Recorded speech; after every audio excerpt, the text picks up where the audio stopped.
దేవుడు నేరుగా నీ చెవిలో మాట్లాడడు. నీ ఆలోచనల రూపంలో, నీ అంతరంగంలో ఆయన సందేశాలు వస్తాయి. ఈ స్వరం చాలా సున్నితంగా ఉంటుంది. నీ ఆలోచనల ప్రవాహంలో కలిసిపోతుంది. అందుకే చాలామందికి తమ సొంత ఆలోచన అనిపిస్తుంది. కానీ నీ ఆలోచన వెనుక ఉన్న ఆ శాంతి, ఆ స్పష్టత, ఆ ప్రకాశం, అదే దేవుని ఉనికి. మన అనుభవాలు, మన ఎంపికలు, మన పరిసరాలు మారినప్పుడు మన మెదడు కొత్త మార్గాలు సృష్టిస్తుంది, పాత వాటిని విడిచేస్తుంది. ఇది కేవలం శారీరక మార్పు కాదు. ఇది దేవుడు మనలో కొత్త చైతన్యం, కొత్త దిశ, కొత్త అవగాహన నింపుతున్న సంకేతం. దేవుడు లేదా విశ్వం నీలో మార్పు తీసుకురావడానికి, నీ చైతన్యాన్ని మేల్కొల్పడానికి నీ మెదడు అనే పరికరాన్ని ఉపయోగిస్తాడు. బహుశా ఇదే కారణం కావచ్చు. గ్రంథాల్లో ఇలా చెప్పబడింది: ఈ ప్రపంచపు నమూనాలను అనుసరించకండి, మీ మనస్సు కొత్తగా మారాలి. ఇది కేవలం నీతి వాక్యం కాదు, ఇది దేవుడు చెప్పే సత్యం. నీ మనస్సు మారితేనే నేను నీలో వ్యక్తమవుతాను అనే దివ్య సందేశం. మన మెదడు కేవలం ఒక శారీరక అవయవం కాదు, ఇది ఒక ఆధ్యాత్మిక రిసీవర్. దేవుని తరంగాలను, విశ్వ చైతన్యాన్ని అందుకునే అంతర్గత పరికరం. దేవుని స్వరం ఎప్పుడూ నిశ్శబ్దంగా ఉంటుంది, కానీ అది మన అంతరంగంలో ఒక ప్రేరణగా, ఒక స్పష్టతగా లేదా ఒక శాంతి తరంగా వ్యక్తమవుతుంది. ఇప్పుడు మనం తెలుసుకోబోయేది ఇదే: మన మనస్సు మరియు దేవుడి మధ్య ఉన్న సంబంధం ఏమిటి, మన మెదడు దేవుని లేదా విశ్వ చైతన్యాన్ని ఎలా గ్రహిస్తుంది అనేవి తెలుసుకుంటాము. దేవుడు లేదా విశ్వం మనకి దూరంగా లేదు, అది నీ ఆలోచనల మధ్య నిశ్శబ్దంలో ఉంది. నీ మెదడు ఎప్పుడూ స్థిరంగా ఉండదు, అది నిరంతరం నేర్చుకుంటూ, మారుతూ, అభివృద్ధి చెందుతూ ఉంటుంది.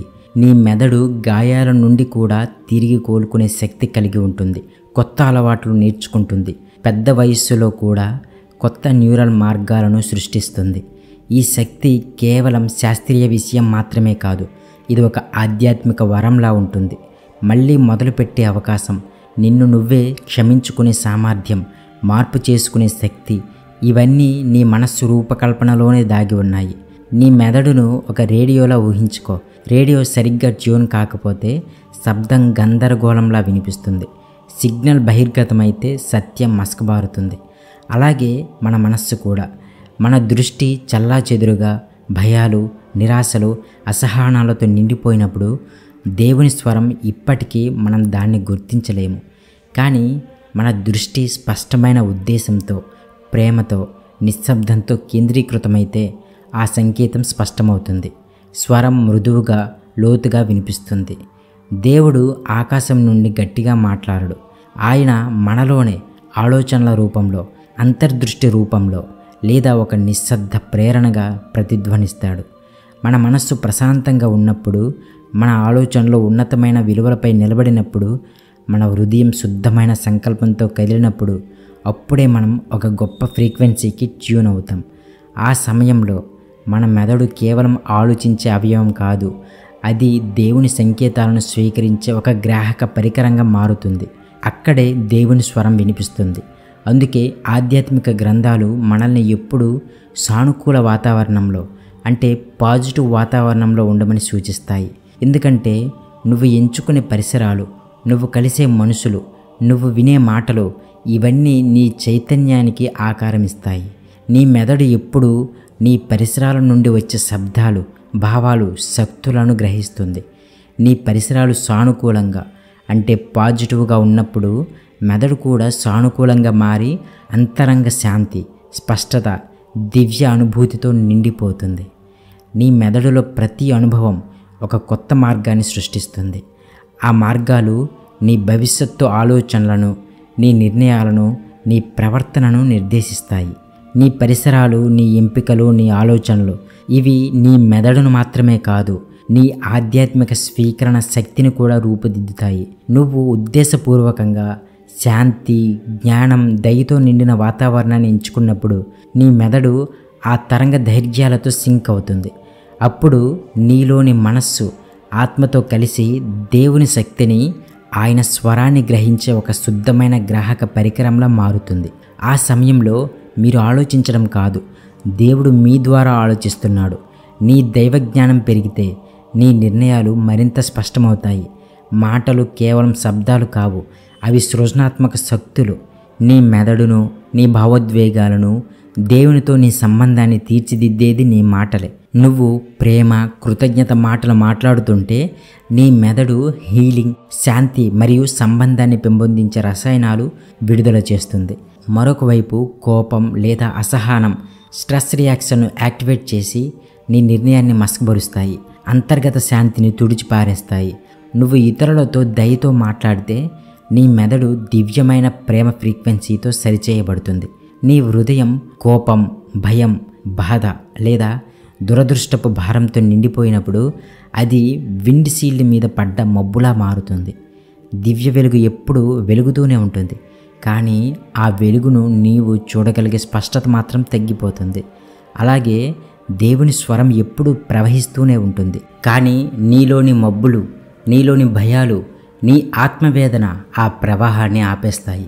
మరొక వైపు నీ హృదయం శాంతి, కృతజ్ఞత, ప్రేమతో నిండినప్పుడు అది క్రిస్టల్ క్లియర్ లెన్స్ లాగా మారుతుంది. అప్పుడు దివ్య సందేశాలు సులభంగా ప్రవహిస్తాయి. ఇది కేవలం మనసులో జరిగేది కాదు, ఇది నీ ఆత్మలో జరిగే దివ్య ప్రక్రియ. నీ హృదయం శుద్ధమైనప్పుడు అది ఉన్నత ఫ్రీక్వెన్సీతో అనుసంధానమవుతుంది. అక్కడే దేవుని జ్ఞానం, దివ్య స్ఫూర్తి సులభంగా ప్రవహిస్తుంది. అక్కడ నువ్వు వినేది కేవలం నీ ఆలోచనలు కాదు, నిశ్శబ్దంగా నీ ద్వారా మాట్లాడుతున్న దేవుని స్వరం. భావోద్వేగాలను నియంత్రించడం, మనకు ఎదురయ్యే ఆధ్యాత్మిక సవాళ్లను ఎదుర్కోవడం, ఇవి కేవలం పరీక్షలు కాదు, ఇవే మన ఆత్మకు బలం ఇచ్చే దివ్య శిక్షణలు. దేవుడు మనలోని చెడును, భయాన్ని, అసహనాన్ని తొలగించి మనసును శుద్ధి చేయడానికి ఈ సవాళ్లను ఉపయోగిస్తాడు. ఇవి మనల్ని చిన్నచూపు చేయడం కోసం కాదు, మనల్ని గొప్ప ఉద్దేశం కోసం సిద్ధం చేయడం కోసం. నీ ఆలోచనలు, మాటలు, చర్యల వెనుక ఉన్న ఉద్దేశం కేవలం ఒక రూపం లేనిది కాదు, ఇది నీ నిజ జీవితాన్ని తీర్చిదిద్దుతుంది. ఇక్కడే చిన్న చిన్న నిర్ణయాలు పెద్దవిగా మారుతాయి. ఒక మంచి మాటతో సంబంధాన్ని సరిచేసుకోవచ్చు. కొన్ని సెకండ్ల లోతైన శ్వాస తీసుకోవడం నీ నర్వస్ సిస్టమ్ని రీసెట్ చేయవచ్చు. ఒక చిన్న ప్రార్థన లేదా కృతజ్ఞత వ్యక్తం చేయడం నీ మొత్తం మూడ్నే మార్చేస్తుంది. చిన్న నిర్ణయాలు యూజ్లెస్ కాదు, చిన్న విషయాలైనా ఇవి మీ నాడి, ఆరోగ్యం మరియు ఆధ్యాత్మిక శ్రేయస్సు యొక్క మౌలిక భాగాలు. వీడియో చివరి వరకు విన్న తరువాత మనం ఒక్కసారిగా తెలుసుకున్నది ఏమిటంటే, దైవం మనతో నేరుగా మాట్లాడటం కోసం మన మైండ్ని ఉపయోగిస్తుంది. మనం చేసే ప్రతి ఆలోచన, మనం పలికే ప్రతి మాట, మనం తీసుకునే ప్రతి చర్య, ఇవన్నీ ఒక దైవీయ సందేశాన్ని స్వీకరించడానికి, ఒక జీవిత మార్పుకు సిద్ధం చేయడానికి వాహనాలుగా ఉంటాయి. పాజిటివ్ ఉద్దేశంతో జీవించాలి. మీ మైండ్ని స్పష్టత, ప్రేమ, కృతజ్ఞతతో నింపాలి. దివ్య సందేశాలను తరచుగా స్వీకరించడానికి సిద్ధంగా ఉండాలి. ఇవి చేస్తే దైవం లేదా విశ్వం యొక్క సందేశం మీకు సరిగ్గా వినిపిస్తుంది. ఈ వీడియోని లైక్ చేయండి, షేర్ చేయండి, కామెంట్ చేయండి. తదుపరి వీడియోలో మళ్ళీ కలుద్దాం. Thank you so much.